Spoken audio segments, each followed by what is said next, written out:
So that's the bad news. The food system is broken. I think there's a growing recognition of that. And our agricultural policies, and I think this is an important point, not our farmers, our agricultural policies are responsible for this state of affairs. Now, that wasn't the intention of our agricultural policies. Their intention were really good. They were designed beginning in the New Deal to rescue farmers from a period when prices had fallen to zero on certain days, when you couldn't sell any corn, any milk at any price. And we started supporting farmers to keep them going so we would have food. And over time, our agricultural policies changed. Their initial purpose was to save farmers, but later on it was to deal with what was, for many years, the biggest public health crisis in America, which was simply not enough calories for people. You'll recall when President Kennedy was elected and Michael Harrington wrote his book on poverty in America, and there was shock to learn how many people were still hungry. And our agricultural policies were designed to produce lots of cheap calories, and they succeeded. Farmers met that challenge. When the incentives were to ramp up production, grow as many bushels of corn and soy, as many gallons of milk as you can, our farmers, who were ingenious, answered and did that and produced huge amounts of calories. As it turns out, a few too many. But if the goal of food and health, food and farming policy is to advance the public health, as it originally set out to do, our sense of what that is has changed. And I think that's where we find ourselves. The issue now is not just quantity of food or calories. We now know quality matters too, and that we need to increase the quality of our food. And it needs to be produced in a way that is less reliant on fossil fuel, which we can't count on going forward, and also produced in such a way that it doesn't compromise either our long-term health or the health of the environment. So you see, our needs have changed, but our policies and our incentives have not yet. And really, that's what we need to do. So the good news is, though, that, as I said, that Americans are starting to realize the system is broken. Elements of the government realize it's broken, and a movement for reform is building. And we are part of that here today. That's why many of you are here. And the even better news is this, that the same policies we need to reduce agriculture's contribution to climate change and the energy crisis will also dramatically improve public health. There is no trade-off between those two goals. We can make progress on all these fronts at once. Make the system safer, more secure, and more sustainable. Not only here in America, but in the developing world as well. What we probably won't be able to do again is make food quite as cheap as it has been, or make it something we can ever take for granted again. Now, food reform, how you go about it, it's a big chaotic subject. People are working on lots of different elements of it. You've got people working on school lunch, and people working on community food security, access to fresh food in the inner city. You've got people working on labeling laws, more transparency. You have people working in the organic sector. You've got people working on animal welfare and animal rights. It's a big, chaotic, big tent movement.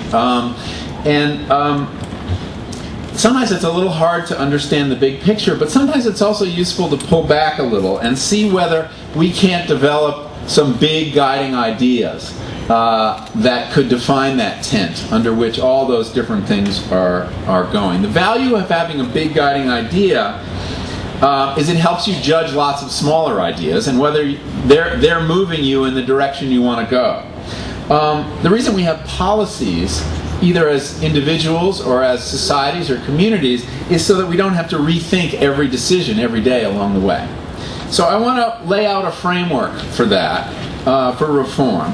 And a key feature of it I just want to tell you about first is that it is not zero-sum.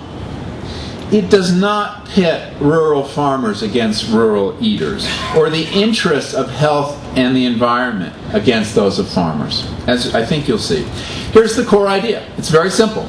We need to wean the American food system off of its heavy 20th century diet of fossil fuels and put it back on a diet of contemporary sunshine.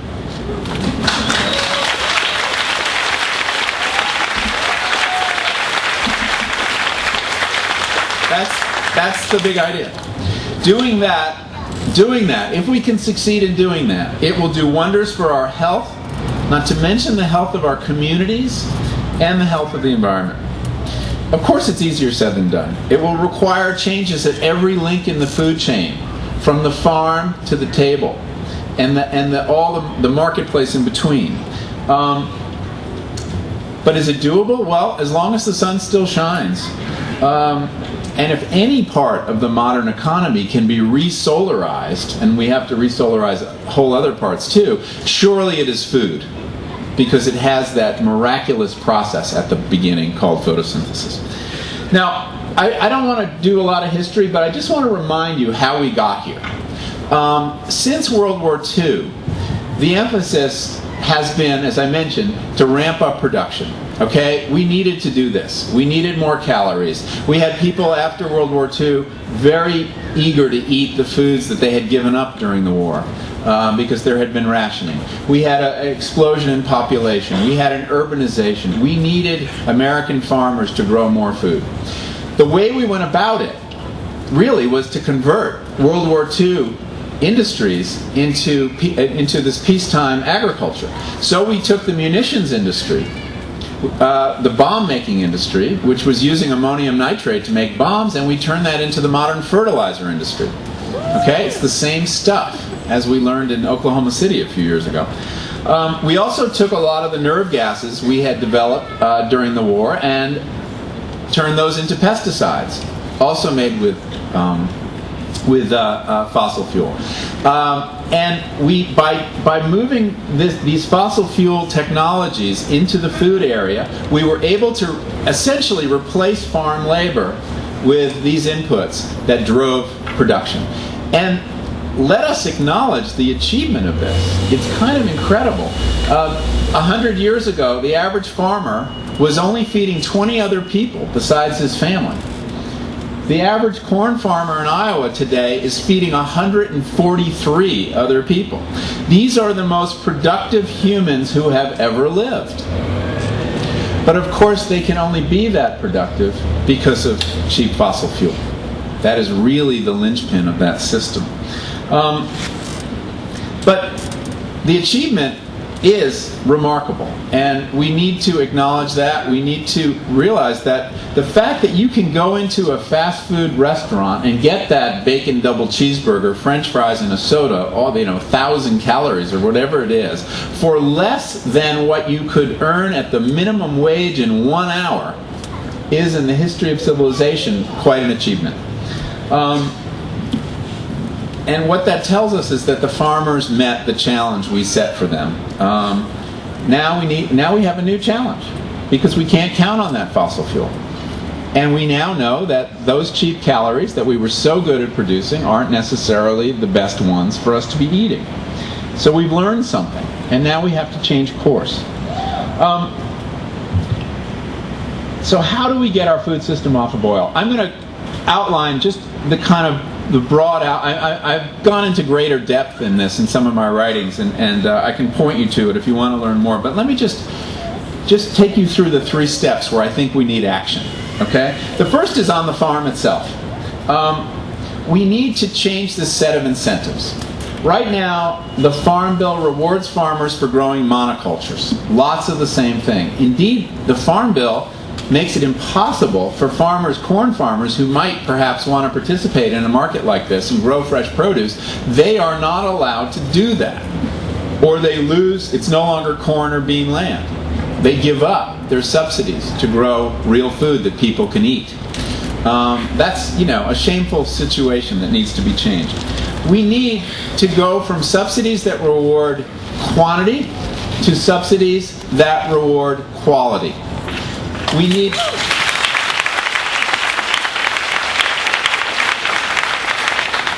I'm not, it's often suggested that when I talk about the fact we're subsidizing high fructose corn syrup and the subsidies are leading to an overproduction of unhealthy calories, that I favor eliminating farm support or farm subsidies. That's absolutely not true.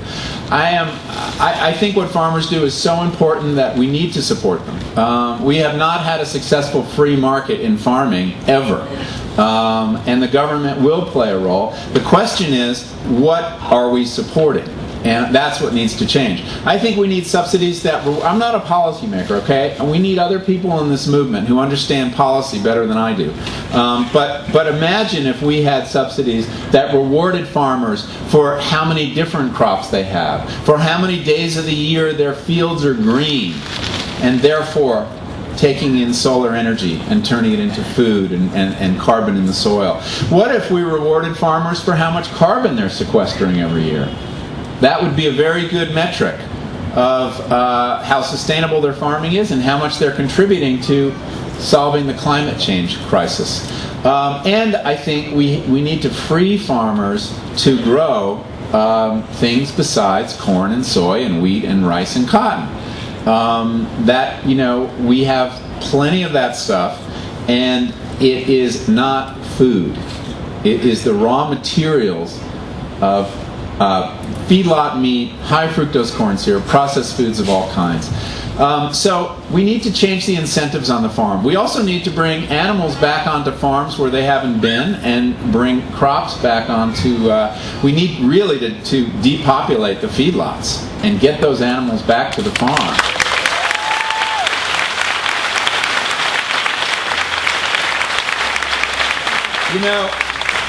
Wendell Berry has a great line about, and he has a wonderful way of taking the Martian eye view of some of the crazy things we do. But he points out that when we took animals off farms and put them on giant feedlots, I'm talking about the 50,000 animal hog confinement or cattle feedlots, we took a solution and neatly divided it into two problems. And that solution is the closed nutrient loop, where the animals eat crop waste and produce fertility for the farm. And once we separated those two things, we had a waste problem on the farm, and we had a fertility problem. We had a waste problem in the feedlot, we were producing what should be a blessing, animal manure, and we had turned it into a toxic waste. And then on the other side, we had a fertility deficit on the farms that we had to remedy with fossil fuel fertilizers. So the challenge is, how do we go back, undo those problems, and go back to the solution that we had before that? So there's much that we need to do on the farms. But, farmers can't diversify unless consumers support them. Right now, many farmers only have one purchaser. When I talk to farmers in Iowa and I say, why are you just growing corn and soy? And they'll say, that's the only thing the elevator wants from me. The elevator won't buy broccoli. And that's absolutely true. So that's the second area we need to work on, the marketplace in which we're all operating.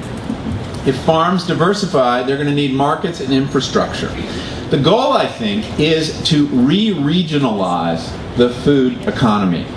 That's not exactly the same as saying local. I'm not a locavore, strictly speaking. I think that solution is part of it, but we need somewhat bigger units. We need to be able to support mid-sized farms, not just small artisanal farms. And you do that through a regional food economy, with farms big enough to supply institutions, schools, hospitals, prisons. And I think that's where the important work needs to be done. How can you do that? Well, let me talk about why you do that. Why is that a health matter? Well, there was I had a very interesting meeting with somebody a couple weeks ago in my office. He was an architect from MIT named Ken Kaplan.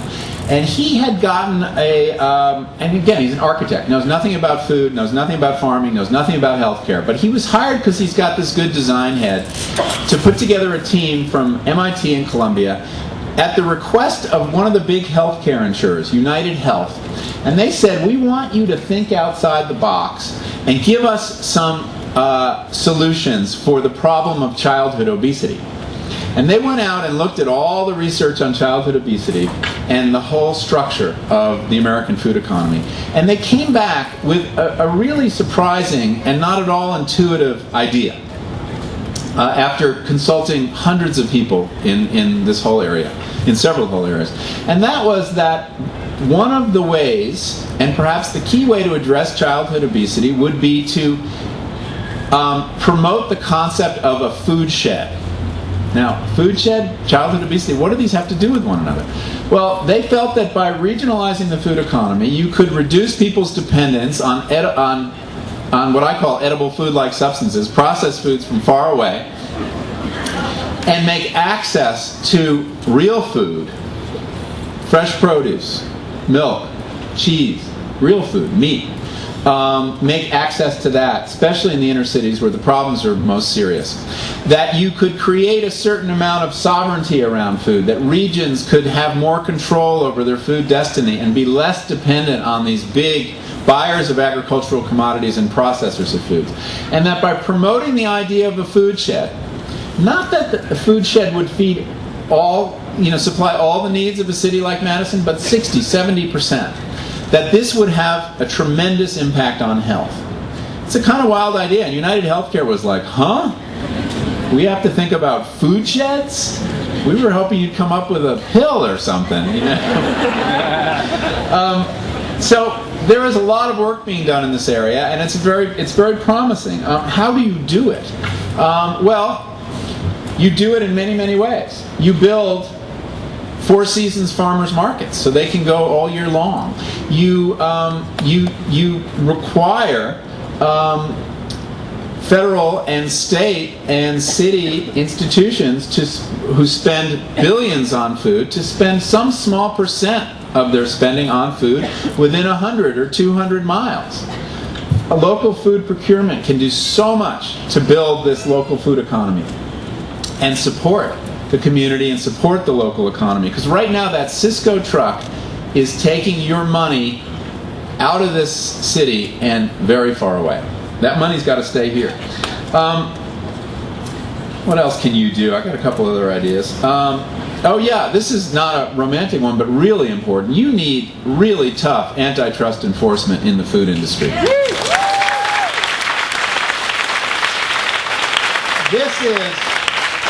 This is one of the most concentrated industries in America. There are now only 3 companies packing 85% of the beef in this country. You think it's hard to compete? It's hard to do grass-fed beef? Well, yeah, that's why. And they have a lock on all the slaughter facilities, and they can dictate prices to ranchers. There's a rule in antitrust theory that when you have 4 concerns or fewer controlling 40% of the market, you no longer have competition. And that holds true in seeds, where Monsanto is building a huge monopoly, in fertilizer, in grain milling, in dairy, in retailing, in beef, pork, chickens, and animal feed. If we just went back to Eisenhower's level and standards for antitrust enforcement, we would revolutionize the food economy. That's how far we've come. And farmers are not going to make it when price is being dictated by monopolies. So that's one thing we need to do. And there is evidence that this administration is sympathetic to that goal. They're holding hearings around the country on antitrust and food. And when one comes to this area, I urge you to go, because they're collecting information and making their plans on what industries they are going to try to break up. So that's another important thing. And we have to look at our nutrition programs, our so-called nutrition programs. Right now, that's what they're called. I'm talking about food stamps, now called the SNAP program. I'm talking about WIC. I'm talking about the school lunch program. All 3 of them, they're called nutrition programs, but they're not. They provide lots of calories, but not very healthy calories. People on food stamps now are more obese than people not on food stamps. It's bad for your health right now to get on food stamps, believe it or not. That wasn't the idea. We need to put nutrition at the center of these. How do we do that? I'm not sure. But, what if, as many communities are trying, with your food stamps, you got another $30 voucher redeemable at the farmer's market? That would be a win-win situation.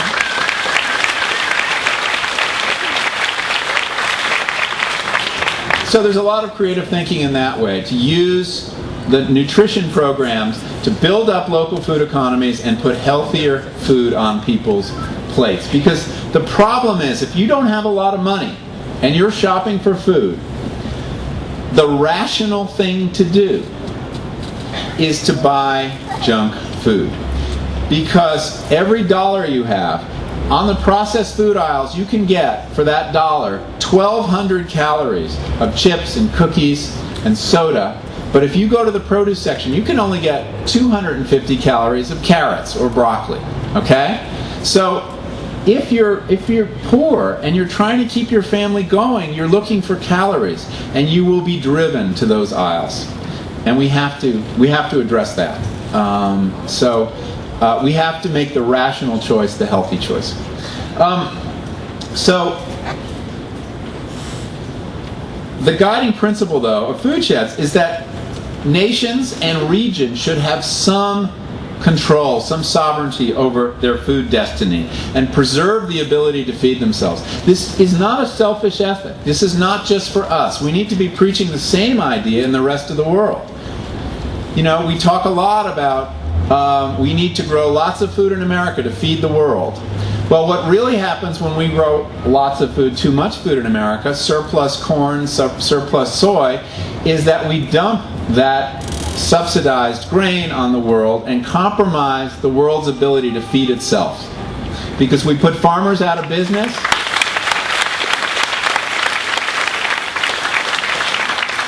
And we saw this in Mexico after NAFTA, when the flood of U.S. corn was admitted. Nearly 2 million Mexican farmers lost their livelihoods. Some of them ended up in the cities, poor, and many of them ended up in this country. This is what drove the wave of immigration over the last 10 or 15 years. So we have to understand that feeding the world is a complicated idea, and the important thing to think about is, how can we help the world feed itself?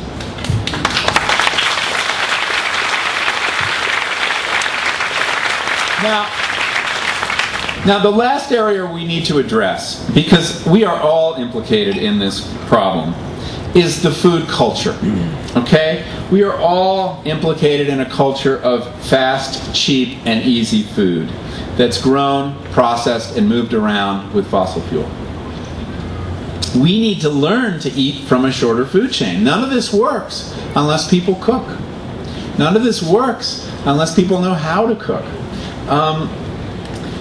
How do we do that? Well, that's a big task, changing the food culture. Some of it's about storytelling, making people appreciate the value of really well-grown food grown in their community. But we're really going to have to teach our children. We have to teach our children how to eat lunch. I know Alice Waters was here a few years ago. I think she was here a few years ago. And, she has this wacky idea, or so it sounds, that we should give kids credit for lunch. Academic credit. And when I first heard that, I said, that's pretty wacky. But of course, we give them credit for physical education. Is that not an equally important life skill, to know how to eat lunch, to know what is at stake, what is going on? And, I've come to see her point. I think she's absolutely right. We need to teach children about growing food with gardens in the schools. We need cooking classes.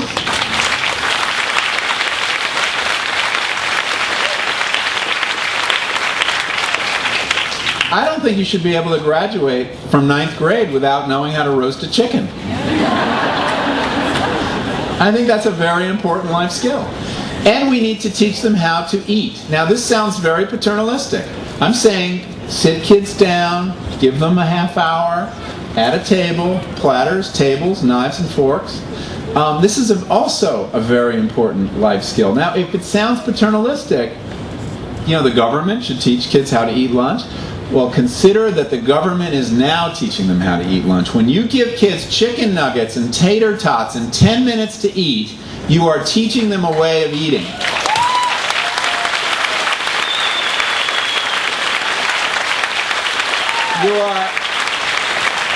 you are training the next generation of fast food customers.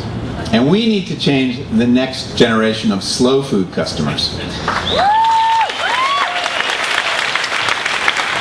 Now, we need to teach adults too. And one of the ways we do that is more transparency in our food system. What about a second calorie count on every package of food that tells you not just how many fat calories or carbohydrate calories are in it, but how many fossil fuel calories are in it? So you can look at a package of hamburger meat and see, yeah, it's a little cheaper, but it's 55 calories of fossil fuel for every 1 calorie of meat. And then over here is this grass-fed meat, and hey, it's negative. Or it's got 5 calories of fossil fuel to do 1 calorie of, because all this carbon's been sequestered in the process. And that you could look at a soda and see how many calories of fossil fuel are in it. You know, not everybody would pay attention, not everybody reads calorie counts, but enough people would, and they would be able to make those often very complex decisions. Because there are times when food grown close to you has a bigger carbon footprint than food from far away, and it's important to know when that is true, because food miles are not the last word on this. You've got to look at the whole production system. So, but we have the science, we know how to do that, and I think that'd be very useful for teaching us. And then we need, you know, the bully pulpit. We need, I think, on this cultural matter, we need exactly what we're getting from Michelle Obama.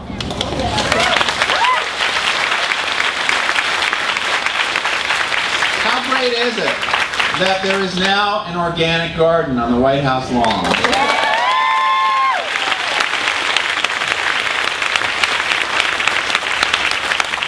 And that the First Lady is speaking out regularly about the importance of fresh food, real food, getting away from processed food, and the importance of cooking for your family. She is, in a way, kind of redefining slightly our understanding of what it means to be a good parent. That includes cooking real food for your kids. That being a good parent is not necessarily taking your kids to McDonald's whenever they want to go. But it is like reading to your kids, a very important function of parenting. She's getting that message, of course. And I think she's raising consciousness about school lunch, and she has made this her issue. And I think that that's a very important thing. Gardening is not trivial. Gardening is a part of the solution. Gardens do a lot. They produce lots of healthy food. For people who say, I can't afford to eat organically, well, if you've got space for a garden, you can. The National Gardening Association just issued a study where they said a $60 investment in a home garden can yield $200 worth of fresh produce. That you will not find produce that is more nutritious, fresher, more delicious than the food you can grow yourself. At the same time, you'll be sequestering carbon. You'll be getting exercise without getting in your car to drive to the gym. And you will be, to paraphrase Wendell Berry again, breaking the hold of that cheap energy mindset that is telling you every day that you can't do anything for yourself, that you need an expert somewhere far away to entertain you, to feed you, to clothe you, to do everything for you. When you start using your body in support of your body by growing just a little bit of food, you realize that, you know, you can do something for yourself. You don't need fossil fuel to make a move. So I think that's a really important, and it is a reminder how much is given. That the sun still shines down on our yards, and photosynthesis can still work its wonders wherever it does. It is the ultimate reminder of the free lunch in your yard every day. So, in conclusion, what happens now? Well, nothing unless we organize and bring pressure. Much stands in the way. Opposition is building. The kind of protests that we saw on Thursday are happening all over the country now, when I speak and when other people speak. The industry has woken up and taken notice. We're going through those stages that Gandhi talked about, of being ignored and then being ridiculed and then being fought. We're entering the fight stage.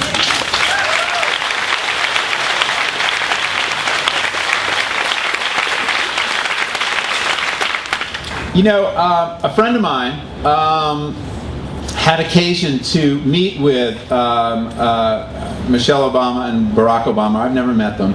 and to prepare a dinner for them and talk to them about some of these issues. And it was an interesting conversation, and he was making a lot of the points I'm making to you, a lot of points you would make, I think, to the President and the First Lady if you had a chance. And this is before they took office. This is right before they took office. And, he was like, I get it, but I don't see a movement. Show me the movement. And he was basically indicating that he didn't feel enough pressure to move. And he understood the pressure on the other side. And he understood, too, how politics works. When I heard the story, it reminded me of, I don't know if you've read this history, but Lyndon Johnson meeting with Martin Luther King. Martin Luther King came to him and said, we need a Voting Rights Act. We need your help. In the same way that people have come to the President and said, we need your help reforming the food system. And Johnson said this. He said, make me do it. Go out and make me do it. That's how politics works. And that's what we need to do now. We need to go out and show them the movement. So let's go out and make them do it. Thank you very much. Thank you. Thank you very much.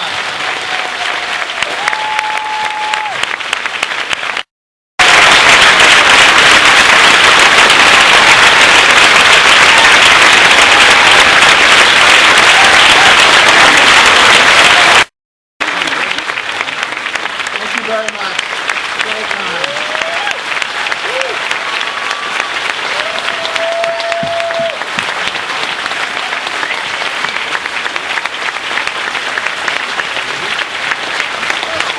Thank you so much.